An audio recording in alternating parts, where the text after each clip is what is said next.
तो और बच्चों क्या हालचाल है। तो कल की क्लास में हमने आपको धातु अधातु के बारे में शुरुआत की थी।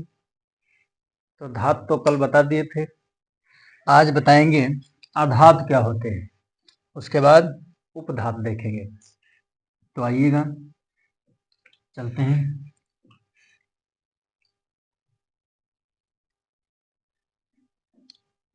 अधातु तो धातुओं का जस्ट उल्टा होता है। धातुओं में परमाणु क्या करते हैं, इलेक्ट्रॉन अपने बाह्य कोश से त्याग कर धनायन बनाने की प्रवृत्ति रखते हैं, जबकि अधातुओं में परमाणु इलेक्ट्रॉन ग्रहण करके बाह्य कोश में इलेक्ट्रॉन ग्रहण करके ऋणायन बनाने की प्रवृत्ति रखते हैं, उसे ही अधातु कहते हैं। तो आइए देखिएगा कि जो परमाणु क्या कहा गया है, जो परमाणु अपने बाह्य कोश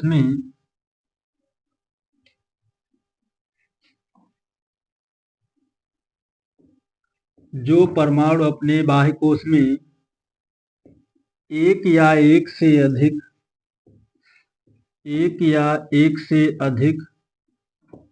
इलेक्ट्रॉन ग्रहण करके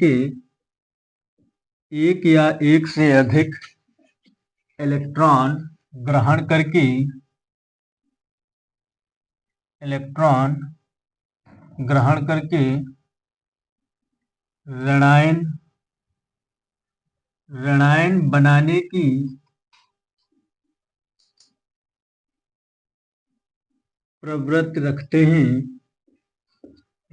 बनाने की प्रवृत्ति रखते हैं, अधातु कहलाते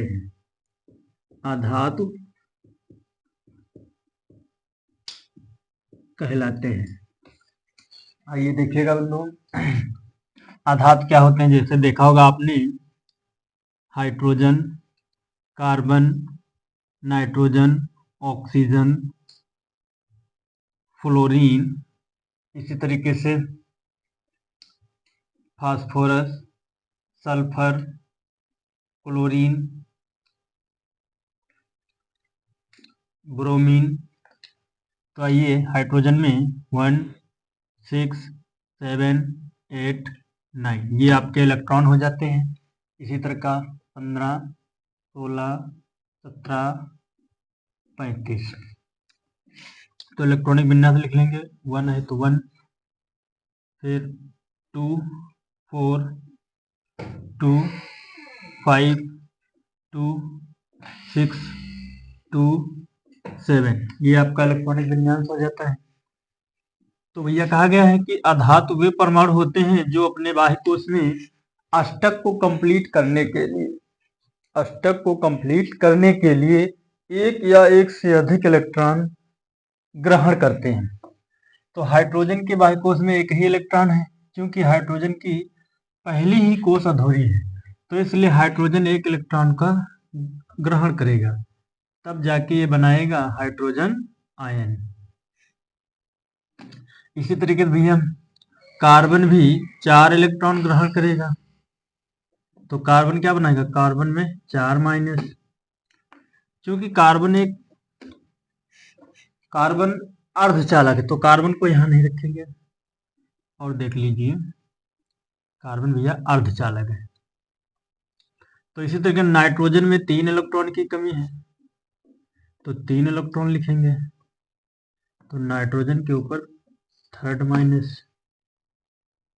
ये आपका आ जाएगा ऑक्सीजन में 2 इलेक्ट्रॉन की कमी है, तो ऑक्सीजन के ऊपर 2 माइनस, इसमें 1।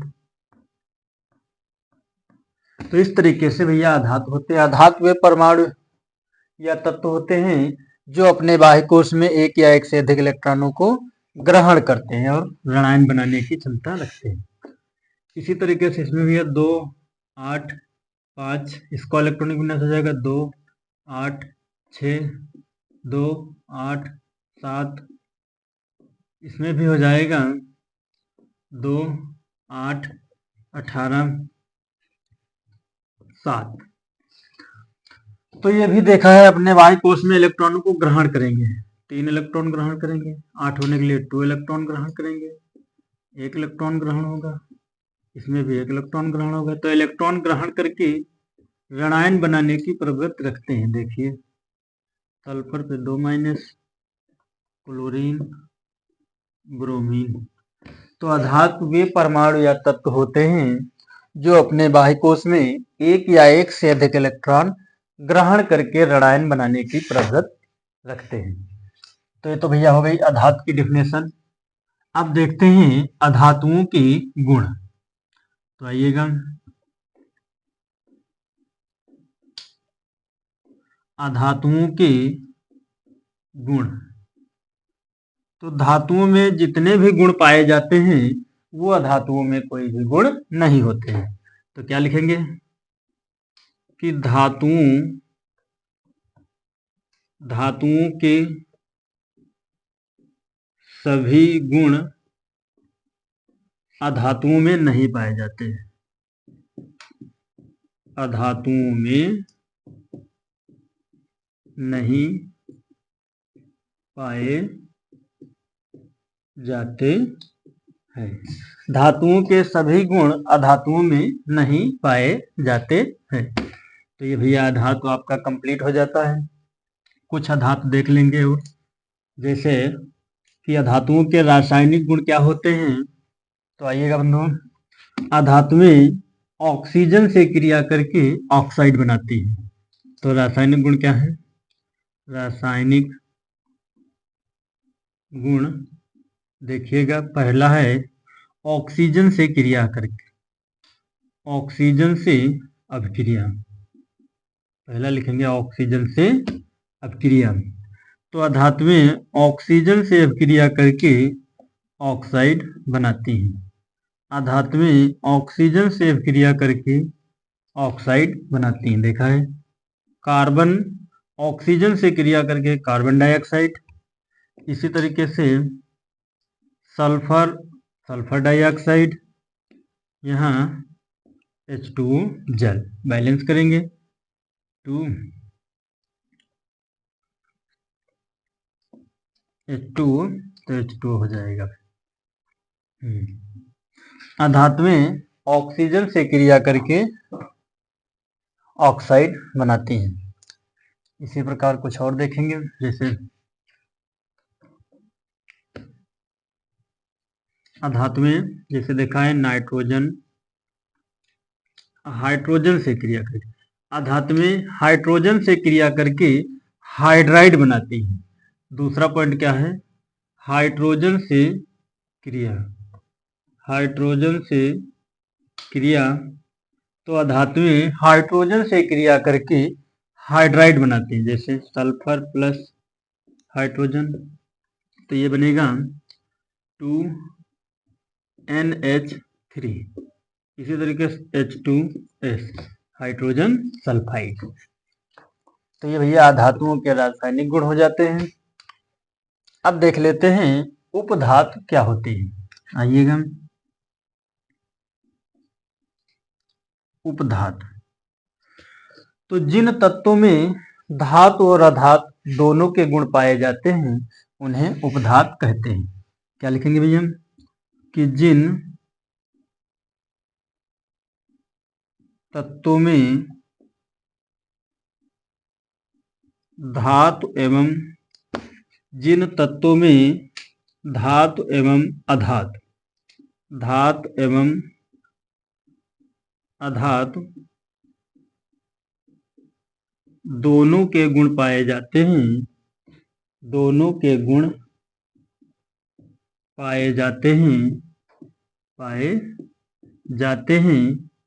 उपधातु कहलाते हैं। उपधातु कहलाते हैं। जिन तत्वों में धातु और अधातु दोनों के गुण पाए जाते हैं उपधातु कहलाते हैं। जैसे देखा होगा carbon, silicon, germanium, arsenic, antimony, bismuth. तो भैया धातु और अधातु की कहानी हो जाती है। आप लोगों ने सुना होगा दो चार चीजें, जैसे चालक, उसके बाद अचालक, चालक, अचालक, अर्धचालक। तो ये सेम डिफिनेशन धातु, अधातु किस पर, उदाहरण जो होते हैं मैच होते हैं धातु, अधातु और उपधातु। डिफिनेशन थोड़ा अलग है, बाकी उदाहरण जो होंगे वो धातु, अधातु, उपधातु से मैच करेंगे। कि चालक क्या होते हैं, तो जो परमाणु या तत्व जिस परमाणु या तत्व में मुक्त इलेक्ट्रॉनों की संख्या पाई जाती है। तो देखा आपने कि धातुओं में बाह्य कोश में 1 या 2 इलेक्ट्रॉन पाए जाते हैं, वही मुक्त इलेक्ट्रॉन हो जाते हैं। जिन परमाणुओं या तत्वों में मुक्त इलेक्ट्रॉनों की संख्या आसानी से पाई जाती है और उसमें धारा का प्रवाह किया जाता है। तो दो बात देखेंगे, यानी चालकों में क्या होगा भैया, मुक्त इलेक्ट्रॉन उपस्थित होंगे और धारा का प्रवाह होगा। मुक्त इलेक्ट्रॉन होंगे और धारा का प्रवाह आसानी से किया जाएगा, उन्हें हम क्या बोलेंगे, चालक। और उदाहरण जो है वो धातुओं के ही उदाहरण पाए जाएंगे। इसी प्रकार देखते हैं अधातुओं में, अचालक में। तो अचालक में क्या होगा कि मुक्त इलेक्ट्रॉनों की संख्या बहुत कम होगी या फिर होगी ही नहीं। मुक्त इलेक्ट्रॉनों की संख्या बहुत कम होगी, बहुत कम होंगे मुक्त इलेक्ट्रॉन, या फिर शून्य होंगे, या तो मुक्त इलेक्ट्रॉन होंगे ही नहीं, या फिर ये तो बहुत कम होंगे या फिर शून्य होंगे। उन्हें हम बोलेंगे अधातु। बाकी अधातुओं के वही उदाहरण होते हैं जो देख चुके हैं, जैसे कुछ अन्य पदार्थ हैं, जैसे लकड़ी है। अधातुओं में अन्य पदार्थ आ जाएंगे, लकड़ी है, कांच है, कागज है, रबड़ है, ये भैया उदाहरण आ जाते हैं। प्लास्टिक है। अब देख लेंगे अर्धचालक क्या होते हैं। तो जिनमें धातु और अधातु दोनों के गुण पाए जाते हैं उन्हें हम अर्धचालक कहते हैं। यही उदाहरण रहेंगे, carbon, silicon, germanium, arsenic, antimony, bismuth. तो इस प्रकार से हमने आप लोगों को धातु, अधातु और उपधातु के बारे में बताने का प्रयास किया। आप लोग समझेंगे, नोट करेंगे। आज के लिए इतना ही काफी है।